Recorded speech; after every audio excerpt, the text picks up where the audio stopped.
नमस्ते। मेरा चंडीगढ़ के गवर्नर साहब, चीफ सेक्रेटरी साहब और एजुकेशन सेक्रेटरी मैम से निवेदन है कि आप अपना कीमती समय निकालकर हमारी वीडियो को अंत तक ध्यान से जरूर सुनें। मैं मेधावी चंडीगढ़ के सेक्टर 22 ए के सरकारी स्कूल में टीजीटी फाइन आर्ट टीचर हूँ। और मैं गवर्नमेंट स्कूल 27C के स्कूल में जेबीटी पद पे कार्यरत हूँ। हम दोनों अनुसूचित जाति से संबंध रखती हैं और हम चंडीगढ़ के यूटी कैडर के शिक्षिकाएं हैं।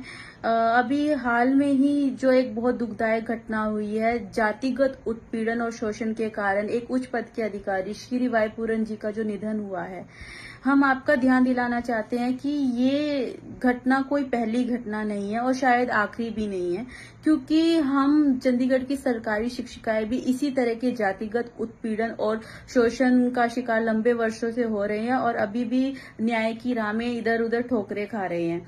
मैं चंडीगढ़ के सेक्टर 18 के सरकारी गर्ल्स स्कूल में 2015 से 2025 तक कार्यरत थी, जहां पे मेरी उस समय की प्रेजेंट प्रिंसिपल राजबाला मैडम, जो कि हरियाणा से चंडीगढ़ में डेपुटेशन पे 20 सालों से भी अधिक से जमी हुई हैं, उन्होंने मुझे 7 साल से भी ज्यादा समय तक प्रताड़ित किया है, शोषित किया है, क्योंकि मैं अनुसूचित जाति से संबंध रखती हूं और उनके लिए हम एससी लोग या छोटे तबके से कहे जाने वाले लोग आसान टारगेट होती है। वह मुझे अक्सर ही स्कूल टाइम और उसके बाद अपने घर पर साफ सफाई, सजावट, मेहंदी, मेकअप के लिए बुलाती रहती थी।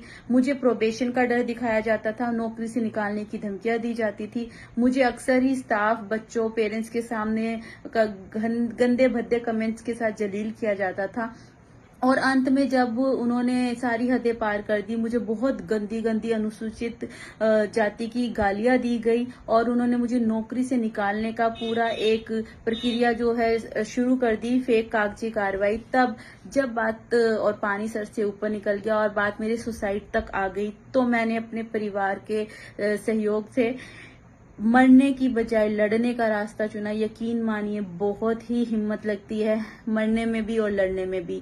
तो मैंने लड़ाई का जो रास्ता चुना, तो मैंने प्रिंसिपल राजबाला मैम के खिलाफ चंडीगढ़ के शिक्षा विभाग, पुलिस विभाग, एससी आयोग और जहां पे भी जिस भी प्लेटफॉर्म पे मैं शिकायत कर सकती थी, वहां मैंने अपनी लड़ाई शुरू की, जो आज भी जारी है। लोगों के सहयोग समर्थन से प्रिंसिपल राजबाला के खिलाफ एससी एक्ट में FIR दर्ज है और आज भी मेरा जो केस है चंडीगढ़ के डिस्ट्रिक्ट कोर्ट में चल रहा है। परंतु मुझे चंडीगढ़ के प्रशासन और शिक्षा विभाग से न्याय अभी तक नहीं मिला है, बल्कि न्याय की बजाय प्रिंसिपल राजबाला मैम को, जो ऑफिशियली रिटायर हो चुकी है हरियाणा से 58 की एज में, और उन्हें 2 साल स्टेट अवार्ड के नाम पे जो एक्सटेंशन दी जानी चाहिए थी अपने स्टेट में, वो चंडीगढ़ में दी गई है। कोई नहीं जानता कि इस रूल और पॉलिसी के आधार पर चंडीगढ़ में उन्हें एक्सटेंशन मिली है या इनाम मिला है मुझे शोषित करने का और अधिकार दिया है, ताकि आगे भी वो लगातार इसी तरह मुझे तंग करती रहे, जो कि वो कर रही हैं। रणबीर झराड़ नाम के एक शिक्षक के साथ मिलकर, जो खुद पंजाब से चंडीगढ़ में कई सालों से डेपुटेशन पे कार्यरत है। रणबीर झराड़ और राजबाला मैम मिलकर मुझे जान से मारने की धमकियां देते रहते हैं। मुझ पे दबाव बनाया जाता है ताकि मैं मैम के खिलाफ केस वापस ले लूं। रणबीर झराड़ नाम का ये व्यक्ति इन्होंने एक यूनियन बनाई है, उनका ये नेता अपने आप को कहते हैं और ये बड़े बड़े लोगों का नाम लेके हमें डराते हैं। श्री संजय टंडन जी, पवन बंसल जी, सतनाम संधू जी, हमारे present DSC sir Brar sir, हमारे एक्स DSC बराड़ सर, यहाँ तक कि गवर्नर सर, कई IAS अधिकारी, पुलिस अधिकारियों का ये नाम लेके इंसान कहता है कि रणबीर झराड़, राजबाला मैम के इनके साथ अच्छे संबंध है, उठना बैठना है, इनके पास बहुत पैसा पावर है, तो ये हमें नौकरी से निकलवा सकते हैं, मुझे जान से मरवा सकते हैं, मेरे परिवार को हानि पहुंचा सकते हैं। ऐसा ये व्यक्ति सरेआम बाहर आके हमें कहता है, हमें फोटोज दिखाता है, मुझे डराया जाता है। और न केवल मुझे, रणबीर झराड़ सेक्टर 16 के स्कूल में TGT शिक्षक था, जहां पे प्रतिभा मैम 2019 से 2025 तक कार्यरत रही है।